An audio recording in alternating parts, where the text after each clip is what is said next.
के साथ विभा उपाध्याय और बुलेटिन की शुरुआत इस वक्त सबसे बड़ी खबर के साथ। मुजफ्फरपुर डीआरआई की टीम ने गुवाहाटी नई दिल्ली राजधानी एक्सप्रेस ट्रेन से बड़ी मात्रा में सोना जब्त किया है। जब्त सोने की कीमत 52 लाख रुपए बताई जा रही है। पाटलिपुत्र स्टेशन से डीआरआई की टीम ने सोने को बरामद किया है और यह कहा जा रहा है कि म्यांमार से सोने की खेप लाई गई थी। मौके से एक महिला तस्कर की गिरफ्तारी भी हुई है, जिससे फिलहाल कड़ी पूछताछ की जा रही है। तो मुजफ्फरपुर डीआरआई की टीम को एक बड़ी कामयाबी हासिल हुई है, जिसमें करीब 52 लाख के तस्करी का सोना जब्त किया गया है। गुवाहाटी नई दिल्ली राजधानी एक्सप्रेस जिससे 52 लाख रुपए के सोने की जब्ती संभव हुई है और फिलहाल एक महिला तस्कर को भी दबोचा गया है, पकड़ा गया है, जिससे इस वक्त कड़ी पूछताछ की जा रही है कि आखिर इस सोने की खेप को इस तादाद में ये कहां से ला रही थी और किस तक पहुंचाया जाना था। फिलहाल ये तमाम चीजें जो है वो तफ्तीश के दायरे में, पूछताछ का क्रम लगातार जारी है। मुजफ्फरपुर डीआरआई की टीम को हालांकि एक बड़ी कामयाबी हासिल जरूर हुई है। तो मुजफ्फरपुर डीआरआई की टीम ने गुवाहाटी नई दिल्ली राजधानी एक्सप्रेस ट्रेन से बड़ी मात्रा में सोना को जब्त किया है। इसकी कीमत तकरीबन 52 लाख रुपए बताई जा रही है। पाटलिपुत्र स्टेशन से डीआरआई की टीम ने यह कार्रवाई करते हुए सफलता हासिल की है। म्यांमार से सोने की खेप लाई गई थी, जो जानकारी अब तक सामने है। हालांकि एक महिला को गिरफ्तार किया गया है। ये महिला तस्कर, जिसकी गिरफ्तारी के बाद अब तफ्तीश और पूछताछ का क्रम शुरू हो चुका है।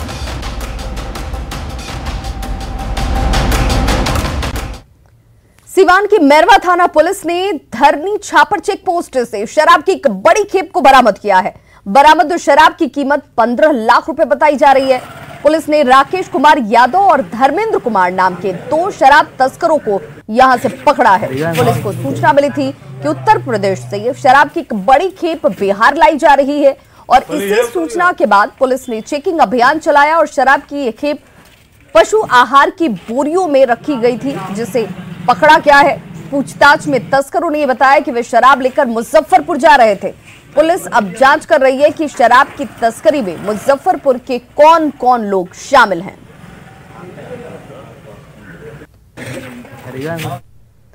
वहीं बगहा में भीड़ ने एक युवक की जमकर पिटाई कर दी। बताया जा रहा है कि युवक चोरी की नीयत से एक घर में घुसा था और इसी दौरान उसे लोगों ने रंगे हाथों पकड़ लिया। रस्सी के सहारे इस शख्स को बांधा गया और जमकर इसकी पिटाई की गई, जिसकी तस्वीरें इस वक्त वायरल हो रही हैं। आपको बताते चलें कि वीडियो भैरवगंज के बांस गांव मझरिया का बताया जा रहा है और युवक की हालत गंभीर है और घटना के बाद गांव के 2 पक्षों में ही तनाव है।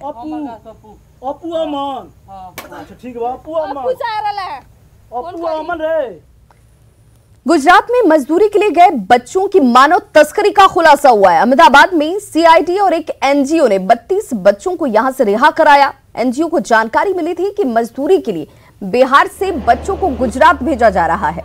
ट्रेन अहमदाबाद जैसे ही पहुंची, उसके बाद अभियान चलाया गया। जिन बच्चों को रिहा कराया गया है उनकी उम्र 15 से लेकर 17 साल के बीच बताई जा रही है।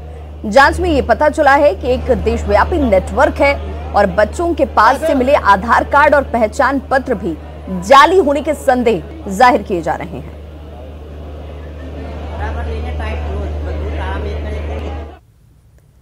बड़ी खबर औरंगाबाद से, जहां के दर्दनाक सड़क हादसे में कुटुंबा थानाध्यक्ष कमलेश पासवान और मैनेजर गंगेश कुमार गंभीर रूप से घायल हो गए। घटना NH 139 पर अंबा के चिल्ढिकी के पास हुआ है, जहां शराब तस्करों की गाड़ी का पीछा करने के दौरान थानाध्यक्ष की गाड़ी दुर्घटना का शिकार हो गई। फिलहाल थानाध्यक्ष और मैनेजर को इलाज के लिए सदर अस्पताल में भर्ती कराया गया है।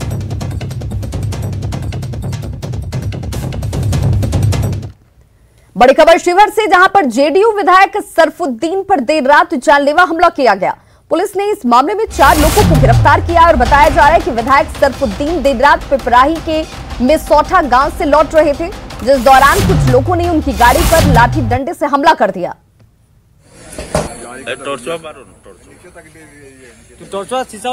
सर क्या हुआ है आपके साथ? वो दावत खाने गए थे और दावत खा करके निकल रहे थे तो साजिश के तहत हम पर हमला किया है। गाड़ी में तोड़फोड़ से? गाड़ी में तोड़फोड़ किया है।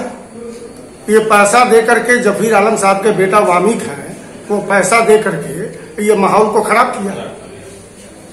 तो सर को चोट नहीं ना आई? ना, हमको चोट नहीं है। गाड़ी का शीशा कहाँ घटना हुआ है सर? ये मिसौला में। कितने लोग थे सर घटना? 20-30 आदमी। खबर मोतिहारी से, जहां के हरसिद्धि से आरजेडी विधायक राजेंद्र राम का पार्टी के अंदर ही विरोध शुरू हो चुका है और विरोध की तस्वीरें एक्सक्लूसिवली आप न्यूज 18 बिहार झारखंड के टीवी स्क्रीन पर देख पा रहे हैं। यहां आरजेडी कार्यकर्ताओं ने राजेंद्र राम का पुतला जलाया और उनके खिलाफ जमकर नारेबाजी की गई।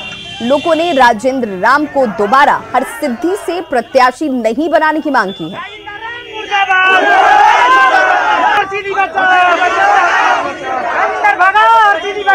चूंकि चुनाव का वक्त है, विधानसभा चुनाव बिहार में होने और उससे पहले देखिए अपने जनप्रतिनिधि को लेकर लोगों की नाराजगी की तस्वीरें लगातार सामने आती हुई और इसी क्रम में राजेंद्र राम के खिलाफ भी विरोध के सुर जो है वो उठने लगे हैं और इन्हें प्रत्याशी दोबारा से इस जगह से बनाने को लेकर पार्टी के कार्यकर्ता ही नाराजगी जाहिर कर रहे हैं, पुतला फूंका गया।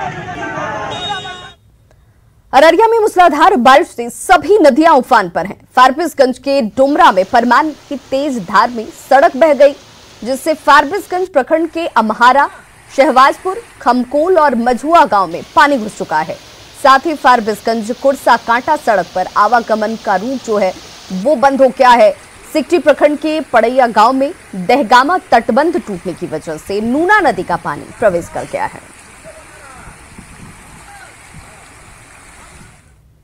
वैसे अररिया के परमान नदी का जलस्तर अब धीरे धीरे घटने लगा है, लेकिन मुसीबत यूं ही बरकरार है। फारबिसगंज के गरहा गांव की हालत तो ज्यादा खराब है। सड़क पर अब भी पानी बह रहा है और इस वजह से फारबिसगंज सिकटी मार्ग पर आवागमन अभी भी बाधित है। हालात ये हैं कि ग्रामीण खुद से ही चचरे का पुल बनाकर यातायात करने को मजबूर हैं। मौके का जायजा लिया संवाददाता सतीश कुमार ने। अभी हम फारबिसगंज प्रखंड के गरहा इलाके में तस्वीरों में साफ तौर पर देखा जा सकता है कि यह जो सड़क है फारबिसगंज प्रखंड को सीधे कुर्सा कांटा और सिकटी से जोड़ती है। हम बतला दें कि यहाँ पर जो पुल बन रहा था वो अभी तक निर्माण नहीं हो सका, जिसकी वजह से डाइवर्जन बनाया गया था जो पहली बारिश हुई थी। इस डाइवर्जन पर भी जो है परमान नदी का पानी तेजी से बह रहा है। तस्वीरों में साफ तौर पर देखा जा सकता है कि किस तरीके से जो लोग जो हैं जो सड़क पार कर रहे हैं, काफ़ी परेशानियों का सामना करना पड़ रहा है। ये डोम सड़क है जो कि कुर्सा काटा सिकटी से लेके इधर करने का मतलब फारबिसगंज तक का रूट एकदम पूरा है। आदमी का एकदम आवागमन पूरा बंद था, इसलिए हम लोग बांस का चचाल दे रहे हैं। स्थिति देखिए सर, मतलब यहाँ तो सब दिन स्थिति खराब है। सब दिन लोग मतलब तकलीफे से जाता आता रहता है। इतना मतलब अभी तक 2017 अभी तक पुल नहीं बना है। तो तस्वीरों में साफ तौर पर आपने देखा कि फारबिसगंज का जो यह गढ़ा इलाका है, फारबिसगंज प्रखंड को सीधे कुर्सा कांटा और सिकटी प्रखंड से यह सड़क जोड़ती है। डुमरा बांध सड़क के नाम से जाना जाता है इसको। यहाँ पर जो संवेदकों द्वारा जो लापरवाही बरती जा रही है, काफ़ी लेट लतीफ़ी किया जा रहा है पुल बनाने में, जिसकी वजह से इस इलाके के लोगों को काफ़ी परेशानियों का सामना करना पड़ रहा है। सतीश कुमार, न्यूज़ 18, फारबिसगंज, अररिया। पटना में आज से मास्क को लेकर अभियान चलाए जा रहे हैं। बिना मास्क पहने घर से निकलेंगे ऐसे लोगों पर न सिर्फ जुर्माना लगाया जाएगा, जुर्माने की वसूली होगी, बल्कि उनका कोरोना टेस्ट भी किया जाएगा। पॉजिटिव पाए जाने पर आइसोलेशन सेंटर भेज दिया जाएगा। आज से पटना में शुरू हो रहे अभियान की जानकारी दे रहे हैं न्यूज़ 18 संवाददाता रवि एस नारायण। बिना मास्क वालों की आज से खैर नहीं। पटना में आज से सघन अभियान चलाया जा रहा है। बिना मास्क अगर जो भी पकड़े जाएंगे उनकी फजीहत आज से निश्चित है। जिला प्रशासन ने आज से अभियान चलाया है कि जो भी यहाँ से अगर बिना मास्क के पकड़े जाएंगे तो उन्हें पहले की तरह न सिर्फ जुर्माना देकर छोड़ा जाएगा, बल्कि आज से उनका कोरोना टेस्ट भी होगा। जी हाँ, जो भी बिना मास्क के पकड़े जाएंगे उन्हें पहले कोरोना टेस्ट किया जाएगा। अगर वो कोरोना पॉजिटिव पाए जाते हैं तो सीधा आइसोलेशन सेंटर में जाएंगे और अगर निगेटिव पाए जाते हैं तो फिर उन्हें जुर्माना लिया जाएगा, उसके बाद उसे छोड़ा जाएगा। जिला प्रशासन ने कोरोना के बढ़ते स्थिति को देखते हुए ये पूरा तैयार किया है कि आज से जो भीड़भाड़ वाले इलाके हैं सभी जगहों पर ये सघन अभियान जो है वो चलाया जाएगा।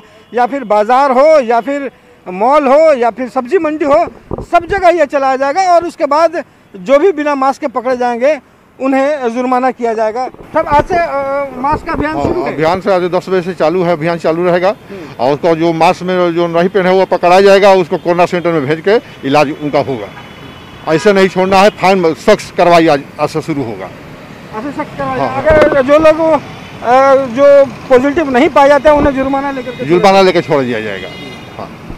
ये भी कहा गया है कि जो गाड़ी वाले हैं जो बेल्ट अगर नहीं पहने हो या फिर ड्राइवर हो, खलासी हो, हाँ, तो सीट बेल्ट का फाइन होता है, उनका सीट बेल्ट का फाइन होता है। ड्राइवर हो चाहे मालिक हो, कोई बैठा हुआ है तो सीट बेल्ट का फाइन होता है। हाँ, सब मास्क पहनना ही जरूरी है, मास्क पहनना जरूरी है। सेफ के लिए सरकार के हिदायत है, डीएम साहब पर का आदेश है कि सख्त से सख्त कार्रवाई किया जाए, सख्त से सख्त कार्रवाई की जाएगी। और आज से सघन अभियान जारी है। जो भी मास्क बिना पहने हुए मिलेंगे, पहले उनका कोरोना टेस्ट होगा, उसके बाद जुर्माना होगा, उसके बाद ही वो छूट पाएंगे।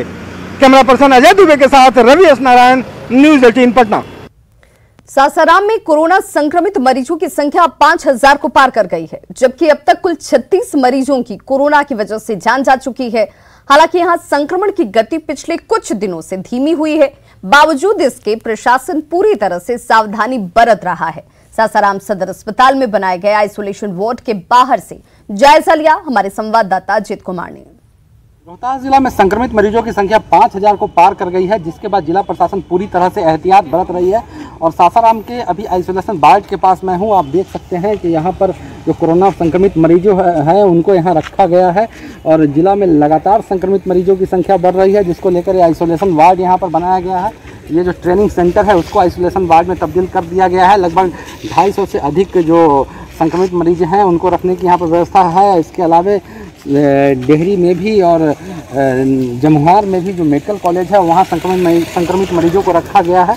और इस प्रकार बहुत से ऐसे मरीज हैं जो होम आइसोलेशन पर उनको घर पे ही ट्रीटमेंट चल रही है। तो और कह सकते हैं कि सासाराम में संक्रमित मरीजों की संख्या बढ़ने के साथ ही जिला प्रशासन भी पूरी तरह से एहतियात बरत रही है ताकि इसके संक्रमण को रोका जा सके। Ajit Kumar, news 18 Sasaram. Bihar police association ने पुलिस मुख्यालय से उस आदेश में विरोध किया है जिसमें वर्ग के आधार पर पुलिसकर्मियों के पोस्टिंग की बात कही गई है। इसे लेकर बिहार पुलिस एसोसिएशन के अध्यक्ष ने डीजीपी को पत्र लिखकर आदेश की समीक्षा कर उसे वापस लेने की मांग की है। पुलिस एसोसिएशन की माने तो खाकी रंग एक परिवार का प्रतीक है और ऐसे में पुलिसकर्मियों की पोस्टिंग वर्ग के आधार पर नहीं, उनकी काबिलियत के आधार पर होनी चाहिए। काम के आधार पर पोस्टिंग और प्रमोशन होने से खाकी का मनोबल ऊंचा रहता है। तो पुलिस मुख्यालय की ओर से खास वर्ग के आधार पर ट्रांसफर पोस्टिंग के आदेश पर सियासत तो शुरू हो चुकी है। आरजेडी और कांग्रेस दोनों ने इस आदेश को चुनाव से प्रेरित बताया है, जबकि जेडीयू इस आदेश का बचाव कर रही है।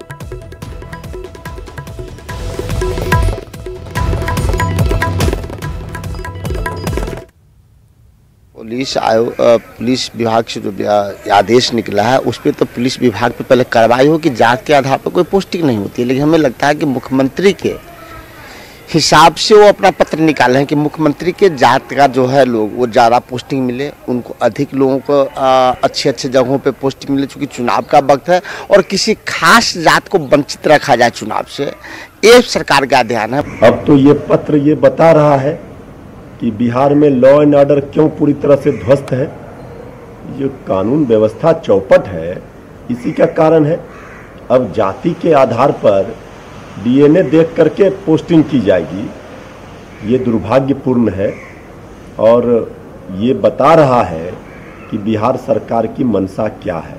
कम से कम पुलिस महकमे को भी सरकार को बकस देना चाहिए। ये पूरी तरह से आरजेडी जैसी पार्टियों का रुख पाखंड भरा है और दरअसल वो समाज के कमजोर तबकों की चिंता करते ही नहीं है। ब्रेक के बाद एक बार फिर से आपका बहुत स्वागत है। कोरोना महामारी को लेकर पिछले 5 महीने से रामगढ़ में प्रसिद्ध सिद्धपीठ छिन्नमस्तिका मंदिर बंद है। श्रद्धालुओं के आने पर रोक है, लेकिन इसके बाद भी लोगों का आगमन हो रहा है। छिन्नमस्तिका मंदिर में उस वक्त एक बड़ी घटना टल गई जब भैरवी नदी के उफान में एक परिवार बह गया। हालांकि स्थानीय लोगों ने तत्परता दिखाते हुए चारों लोगों को बचा लिया। नदी में बहने वालों में मां और पिता के साथ 6 महीने की बेटी और 4 साल का बेटा शामिल था। ये परिवार हजारीबाग के विष्णुगढ़ थाना क्षेत्र के अचल जमुन से मंदिर में पूजा करने के लिए पहुंचा था। यहाँ कई बार ऐसे हादसे इससे पहले भी हो चुके हैं, लेकिन बचाव के लेकर कोई इंतजाम, कोई व्यवस्था अब तक नहीं हुई। एक्सक्लूसिव तस्वीरें आपके टीवी स्क्रीन पर देखिए किस तरीके से एक परिवार जो है अचानक से हादसे का शिकार हो जाता है। लेकिन गनीमत ये रही कि जो ग्रामीण यहाँ पर मौजूद थे उन्होंने तत्परता दिखाई और उनकी तत्परता की वजह से 4 जिंदगियां बच पाईं।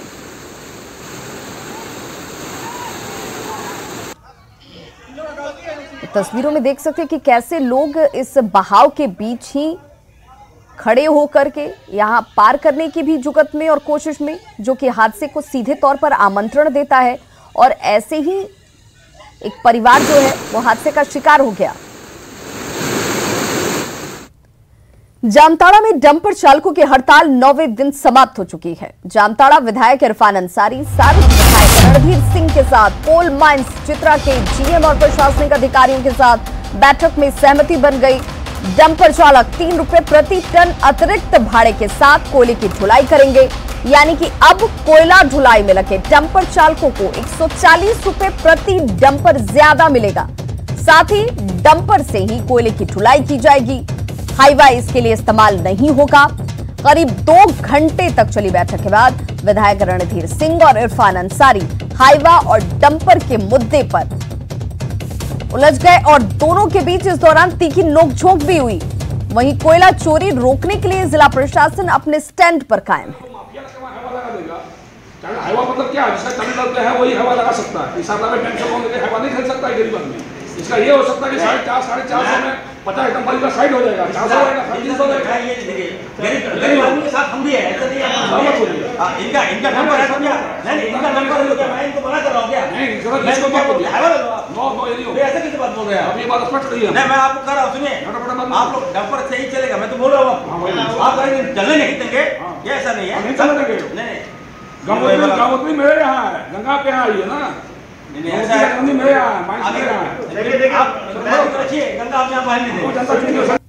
डंपर मालिक जो है, जो हमारा जिगर का टुकड़ा है, उसको हम लोग बर्बाद नहीं देंगे। डंपर ही चलेगा, ये सहमति बना है। आगे 3 महीने के बाद हम लोग फिर मिलेंगे। ये गतिरोध और हमारे DTO साहब जो लगातार कार्रवाई कर रहे थे, वो अभी 3 महीना तक वो अपना कार्रवाई को रोकने के लिए हम लोगों ने उनसे मांग किया है कि भाई कार्रवाई उतना मत करिए। अभी 3 महीना के बाद नया रेट आ जाएगा ट्रांसपोर्टर का, अच्छी तरीक़ा से उनको रेट मिलेगा डंपर मालिक को। और गाड़ियों में जो फिटनेस की कमी है, परमिट का जो कमियां हैं, और DC साहब को हम लोगों ने कहा, हम लोग भी DC साहब को मदद करेंगे। और अगर दूसरे जगह राज्य में कहीं दूसरी जगह भी अगर फिटनेस का परमिट मिल रहा है तो वहाँ से यहाँ भी मिलेगा। अगर नहीं मिलेगा तो वो अपना गाड़ी बदलेंगे वो लोग, लेकिन वो हाईवा लगने नहीं दिया जाएगा।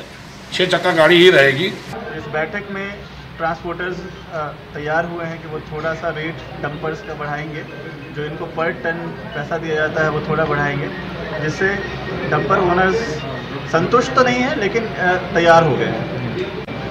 कोयला चोरी रोकने का काम लगातार चलता रहे। झारखंड के पूर्व मुख्यमंत्री रघुवर दास ने पीएम मोदी को आधुनिक युग का गांधी बताया है। गोपालगंज में जनसंवाद को संबोधित करते हुए रघुवर दास ने कहा कि पीएम मोदी ने दुनिया भर में भारत का मान बढ़ाया है। लेकिन बिहार और झारखंड हम दोनों, मैं कह सकता हूं कि मोदी जी आधुनिक भारत के गांधी हैं, क्योंकि मोदी जी की जीवनी को अगर आप देखें तो एक सच्चे राष्ट्र भक्त, राष्ट्र सेवक और मानव सेवा उनके जिंदगी के केंद्र बिंदु में है। राष्ट्र की सेवा करना और मानव की सेवा करना।